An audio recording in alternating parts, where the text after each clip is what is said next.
आज बिलावल भुट्टो जरदारी साहब ने लाहौर में वकला की एक तकरीब से खिताब में क्या कहा, जरा सुनाएं।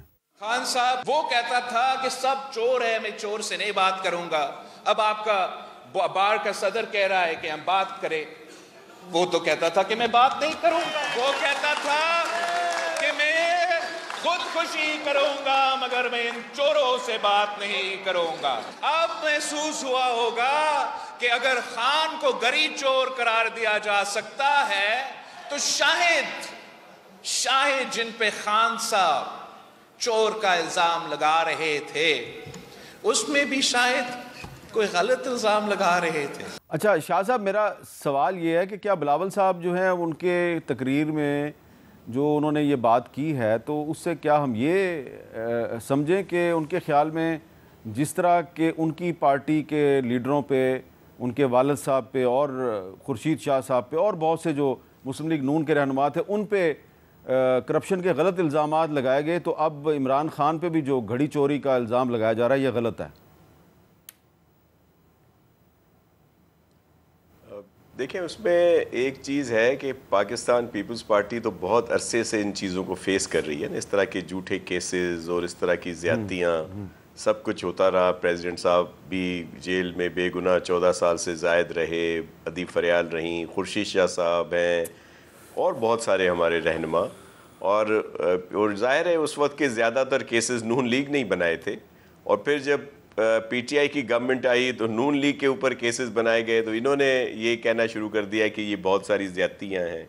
अब जब इस गवर्नमेंट में फिर पीटीआई ने भुगता है तो वो जो एक नज़म के दो मिसरे हैं कि जो हम पे गुज़रे थे रंज सारे, जो खुद पे गुज़रे तो लोग समझे, तो अब इन सबको समझ आ गई है। यही बात चेयरमैन साहब कह रहे हैं कि उस वक्त जो बहुत ज़्यादा शोर मचाते थे तो अब उनको अंदाज़ा हो गया होगा कि क्या हो रहा है। और फिर अभी जिस तरह मेरे बड़े मोहतरम अली ज़फ़र साहब जिस तरह कह रहे थे कि खान साहब अंदर हैं, दीगर हैं, तो ये तो वो 9 मई वाले हैं, तो वो तो ज़ाहिर है अपने केसेस को खुद भुगते हैं। बाकी जो लोग हैं वो उनको बिल्कुल हिस्सा भी लेना है और उनको लेवल प्लेइंग फील्ड मिलनी चाहिए।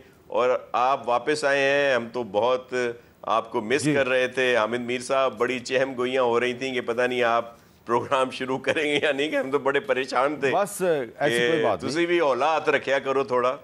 अच्छा, अब हौला हाथ कैसे रखें? हौला रखे जब कोई हमें, हम तो बड़े परेशान हो गए थे, आपको मिस कर रहे थे मीर साहब। जब कोई हमें अब बुला के तो बंद कमरे में। बाकी ये जो वाकया हुआ है, एक चीज, ये जो मीर साहब वाकया हुआ है सियालकोट वाला, इसकी शदीद मजम्मत करते हैं तमाम माएँ बहनें। अच्छा, मेरे पास वक्त कम है, लेकिन इसकी इंक्वायरी होनी चाहिए, वक्त कम है, सच और झूठ सामने आना चाहिए। अली ज़फ़र साहब, सब लोग आपकी पार्टी के तो तकरीबन सब लोग यही कह रहे हैं कि नवाज शरीफ साहब को जुडिशरी से बहुत तेज़ी से रिलीफ मिल रहा है, लेकिन नवाज शरीफ साहब ने आज फिर जजों पे तनकीद किया है। ज़रा सुने उन्होंने क्या कहा है। ये हम पिछले 70-75 सालों से ये तमाशा देख रहे हैं। आइन टूटता है तो जजेस आगे बढ़ के हार बनाते हैं आइन तोड़ने वाले को, और फिर उसके बाद पार्लियामेंट टूटती है तो कहने के बिल्कुल ठीक हुआ है।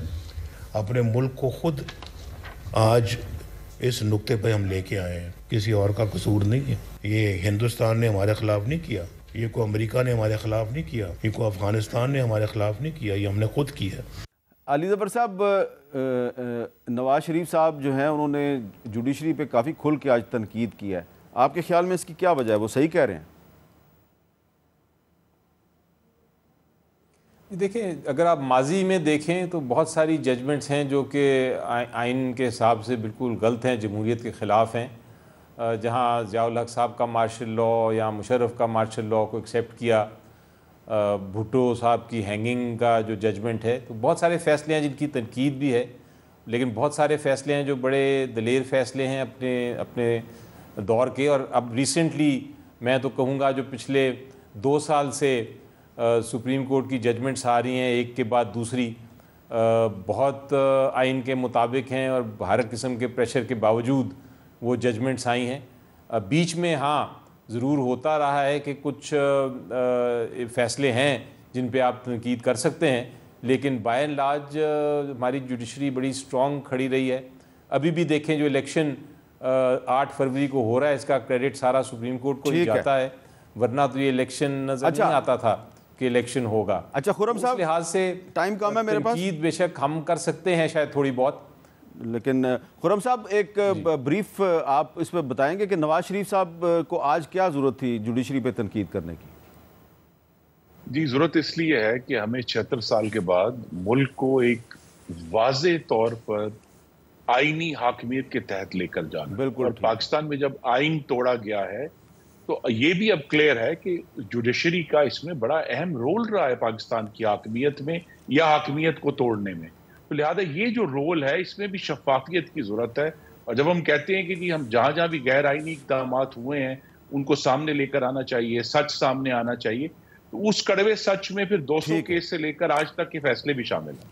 बहुत बहुत शुक्रिया जनाब खुर्रम दस्तगीर खान साहब, नासिर शाह साहब और अली ज़फ़र साहब। और मैं आखिर में यही कहूँगा कि नवाज शरीफ साहब ने जो बात कही है वो